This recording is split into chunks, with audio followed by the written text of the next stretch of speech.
Praise lord. June 8వ తేదీ 2024. ఈరోజు దేవుడు బలపరచు వాక్యము, నాకు మొరపెట్టుము నేను నీకు ఉత్తరం ఇచ్చేదను.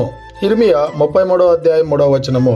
ప్రియమైనటువంటి దేవుని బిడ్డలారా, ఈ ఉదయకాల సమయంలో దేవుడు మనల్ని బలపరచడానికి తెలియవలస్తున్నటువంటి మాట. మనము ఈ లోకంలో అనేక మందికి మనకున్నటువంటి కష్టాన్ని, మనకున్నటువంటి వేదన్ని, మనకున్నటువంటి ప్రతి అప్పు సమస్యల్ని ఎవరెవరికో చెప్పుకొని ఇసుక చెంది ఉండొచ్చు. అయితే ఈ లోకంలో ఉన్నటువంటి వారు విని వదిలేసేటువంటి వారుగా ఉంటారేమో, కానీ ఇక్కడ చెప్తున్నటువంటి మాట, ఆ యేసుక్రీస్తు ప్రభుల వారికి నీకున్నటువంటి కష్టాన్ని, నీకున్నటువంటి వేదన్ని, నీకున్నటువంటి బాధని ఆయనకు మొరపెట్టుకున్నట్టయితే ఆయన దానికి తగ్గ జవాబుని నీకు ఇచ్చేటువంటి వాడిగా ఉన్నాడని దేవుని మాటలు సెలవిస్తూ ఉన్నాయి. కనుక ఇకనైనా మనకున్నటువంటి అనేకమైనటువంటి ఇబ్బందుల్ని ఆ యేసుక్రీస్తు ప్రభుల వారికి తెలియజెప్పుకున్నటువంటి వారంగా ఉండాలని కోరుకుంటూ ఈ దిన వాక్యం ద్వారా దేవుడు మనల్ని బలపరచును గాక. ఆమెన్. God bless you.